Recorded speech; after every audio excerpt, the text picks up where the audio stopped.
तेरे दिल का मेरे दिल से रिश्ता पुराना। नमस्कार साथियों, स्वागत है आपका Bharat institute of geography channel में। हमारी जो श्रृंखला चल रही थी स्कूल व्याख्याता 2020 7 जनवरी को जो भूगोल का पेपर हुआ था उसी प्रश्नों को हमने सॉल्व किया था और हम प्रश्न संख्या 52 तक हमने उसको सोल्व कर लिया था। अब आगे के कुछ प्रश्न हैं। तो 53वां जो प्रश्न है, कोरियोलिस बल तथा दाब प्रवणता बल के संतुलन से उत्पन्न रेखाओं के समांतर बहने वाली पवन है। कोरियोलिस बल तथा दाब प्रवणता बल के संतुलन से उत्पन्न रेखाओं के समांतर बहने वाली पवन है, तो इसको आप कहेंगे भूविक्षेपी पवन। जो विकल्प 2 है इसका सही आंसर हो जाएगा लंबी रातें, स्थिर मौसम। लंबी रातें, स्थिर मौसम, स्वच्छ आकाश आदर्श दशाएं हैं। तो ये जो हैं किसकी हैं? विकिरण तापमान प्रतिलोपन हेतु ये जो दशाएं हैं शांत स्वच्छ आकाश, स्थिर मौसम और लंबी रातें, ये जो आदर्श दशाएं हैं वो किसकी हैं? विकिरण तापमान प्रतिलोपन की। अब हम प्रश्न संख्या देखते हैं 55। प्रति चक्रवात में उत्तरी गोलार्ध में पवन संचरण होता है। प्रति चक्रवात में उत्तरी गोलार्ध में संचरण होता है। चक्रवात को समझेंगे पहले हम। तो चक्रवात में क्या होता है कि जो इसका परिसंचरण होता है वो एंटी क्लॉकवाइज होता है उत्तरी गोलार्ध में, जबकि दक्षिणी गोलार्ध में होता है क्लॉकवाइज। जबकि प्रति चक्रवात में क्या होगा, इसका चक्रवात का जस्ट अपोजिट हो जाएगा, यानी कि उत्तरी गोलार्ध में प्रति चक्रवात का जो पवन संचरण होगा वो घड़ी की सुइयों के अनुकूल होगा, जबकि दक्षिणी गोलार्ध में प्रति चक्रवात का पवन संचरण होगा एंटी क्लॉकवाइज। बात करते हैं 56वें प्रश्न की। ग्लोबिजेरिना उंज हैं। ग्लोबिजेरिना उंज हैं। तो ग्लोबिजेरिना उंज जो है वो आपका है अगाध सागरस्थ निक्षेप। ग्लोबिजेरिना उंज क्या है आपका? अगाध सागरस्थ निक्षेप। निम्न में से किसने प्रवाल विधि उत्पत्ति से संबंधित हिमानी नियंत्रण सिद्धांत जो है वो हमारा दिया था? डेली महोदय ने। किसने दिया था? डेली महोदय ने। समुद्र समीर उत्पन्न होती हैं। समुद्र समीर जो है वो उत्पन्न होती हैं। समुद्र समीर उत्पन्न होती है। तो बात करते हैं हम विकल्प ए की।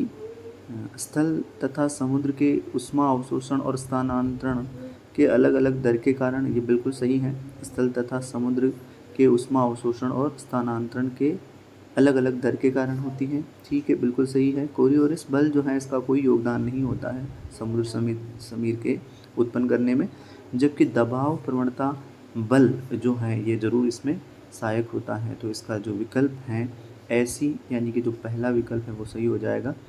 निम्न में से कौन संभववाद का समर्थक नहीं था? ध्यान देने की ज़रूरत है दोस्तों। यहाँ पर ये प्रश्न पूछ रहा है कि निम्न में से कौन संभववाद का समर्थक नहीं था। तो विडाल डी ला ब्लांस की बात करें तो संभववाद के बहुत बड़े समर्थक माने जाते हैं। संभववाद शब्द जो है वो फैब्रे का है, लेकिन कट्टर समर्थक हैं वो विडाल डी ला ब्लांस हैं। ब्लेचार्ड की बात करें तो ये भी संभववाद की बात करते हैं। जीन ब्रून्स की बात करें हम, क्रियाशीलता सिद्धांत जो इन्होंने दिया था, तो ये भी संभववाद की बात करते हैं। लेकिन एल्सवर्थ हटिंगटन जो हैं ये अमेरिका के हैं और ये नियतिवाद या निश्चयवाद पर क्या करेंगे, इनका ये समर्थन करेंगे। तो जो चौथा विकल्प है वो इसमें आपका सही हो जाएगा। एस्किमो हैं, प्रजाति से रिलेटेड है, मानव प्रजाति से रिलेटेड ये प्रश्न है। तो पहला विकल्प अल्पाइन है, दूसरा काकेसाइड है और तीसरा निग्रोइड्स हैं और चौथा जो है मंगोलाइड्स। ध्यान रखिए, एस्किमो जो है इनका सर जो होता है वो क्या होता है? चौड़ा होता है थोड़ा और आंखें दबी हुई होती हैं, तो ये मंगोलाइड्स होते हैं एस्किमो। और बात करते हैं हम 61 जो प्रश्न है, सिविलाइजेशन एंड क्लाइमेट, जो ये पुस्तक है बहुत ही चर्चित पुस्तक रही है सिविलाइजेशन एंड क्लाइमेट, और ये जो पुस्तक है आपकी किसकी है? हटिंगटन की है। उसके बाद बात करते हैं ऊनी छल्लेदार बाल, गोल सिर, चौड़े चपटे नाक, थोड़े उभरे हुए जबड़े आदि लक्षण है। तो ये जो लक्षण है ऊनी छल्लेदार बाल, गोल सिर, चौड़े चपटे नाक, थोड़े उभरे हुए जबड़े, ये मानव प्रजाति से रिलेटेड जो आपका क्या है प्रश्न है। और इसमें जो उस प्रजाति के जो मनुष्य होंगे वो आपके हैं, या मानव होगा वो प्रोटोआस्ट्रेलाइड प्रजाति का होगा। इंडोनेशिया के पिग्मी होते हैं। पिग्मी कहीं के भी हो, चाहे अफ्रीका के हो चाहे इंडोनेशिया के हो, इनकी जो प्रजाति होगी वो हमेशा क्या होगी, निग्रोइड प्रजाति ही होगी। तो इसका जो विकल्प है वो 2 सही हो जाएगा। उसके बाद बात करते हैं जॉन क्यू स्टीवर्ट का प्रवसन मॉडल आधारित है। तो जॉन क्यू स्टीवर्ट का जो प्रवसन मॉडल है वो न्यूटन के गुरुत्वाकर्षण बल के नियम पर आधारित है। इसके बाद बात करते हैं हम राजस्थान में निम्नलिखित जिलों में से कौन सा प्रमुख सोया उत्पादक है। तो सोयाबीन उत्पादन की अगर हम बात करें तो झालावाड़ हुआ आपका, जो हाड़ौती का क्षेत्र है वहाँ पर सबसे ज़्यादा सोयाबीन उत्पन्न किया जाता है। तो इसमें जो हमारा विकल्प जो है 12 जो है वो आपका क्या हो जाएगा, सही हो जाएगा। और 66वें प्रश्न की अगर हम बात करें, समुद्र स्थल की ओर बढ़ना एक उदाहरण है, समुद्र का स्थल की ओर बढ़ना एक उदाहरण है, तो वो धनात्मक संचरण का क्या है, उदाहरण है। और बात करते हैं 67वें प्रश्न की, नवीन मोड़दार पर्वत बनते हैं तो वो अभिसारी प्लेट के किनारे बनेंगे या अभिसारी प्लेट के सीमा के साथ बनेंगे। चाहे आप हिमालय पर्वत देख लीजिए, चाहे आप एंडीज पर्वतमाला देख लीजिए, चाहे आप रोकी पर्वतमाला देख लीजिए, चाहे आप आल्पस पर्वतमाला देख लीजिए, ये सारी पर्वतमालाएं हैं जो नवीन वलित पर्वतमालाएं हैं। और इनका जो निर्माण हुआ है वो कहाँ हुआ है, आपका अभिसारी प्लेट के सहारे हुआ है। 68वें प्रश्न की अगर हम बात करें, निम्नलिखित में से कौन सा एक सही सुमेलित नहीं है। ये पॉलिटिकल ज्योग्राफी का प्रश्न है। महान ने समुद्र शक्ति सिद्धांत दिया था, बिल्कुल सही है। कोहेन जो है इन्होंने दबाव क्षेत्र नहीं दिया था, तो ये बिल्कुल गलत हो जाएगा। मैकिंडर धुरी क्षेत्र बिल्कुल सही है। स्पाइकमैन उपांत क्षेत्र बिल्कुल सही है। तो इसमें जो ऑप्शन आपका है वो 2 ऑप्शन जो है आपका गलत हो जाएगा। उसके बाद बात करते हैं हम, निम्नलिखित में से कौन अक्रिय गैसें हैं, तो इसमें हीलियम भी है, क्रिप्टॉन भी है, नियॉन भी है और जिनन भी है। तो ABCD सारे ही विकल्प जो हैं इसके सही हो जाएंगे 69वें प्रश्न के। अब बात करते हैं 70वां प्रश्न, जितना ही अधिक गर्म पिंड होगा उससे उतनी ही अधिक लघु तरंगे वाली ऊर्जा का विकिरण होगा। तो ये जो नियम है, जितना ही अधिक गर्म पिंड होगा उससे उतनी ही अधिक लघु तरंगों वाली ऊर्जा का विकिरण होगा। तो ये जो संबंधित है नियम, तो इसकी हम बात करें तो ये प्लांक के नियम से संबंधित हैं। उसके बाद बात करते हैं 71वें प्रश्न की, कि 10 डिग्री चैनल, ये भारत के भौतिक भूगोल से रिलेटेड प्रश्न है, फिजिकल डिवीजन से।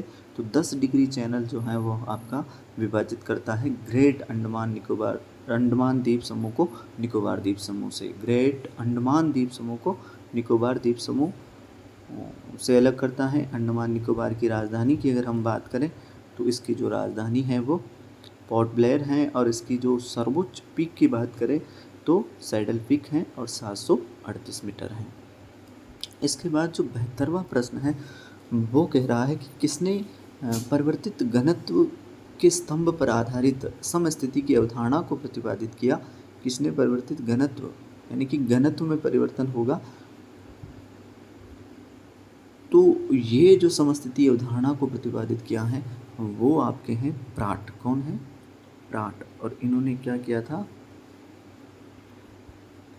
परिवर्तित घनत्व के स्तंभ से आधारित समस्थिति अवधारणा का प्रतिपादन किया था। तो इसमें आपका विकल्प जो है वो केवल क्या हो जाएगा, बी विकल्प जो आपका क्या हो जाएगा सही, ए जो विकल्प है यानी कि बी जो प्राट दे रखा है वो आपका सही हो जाएगा।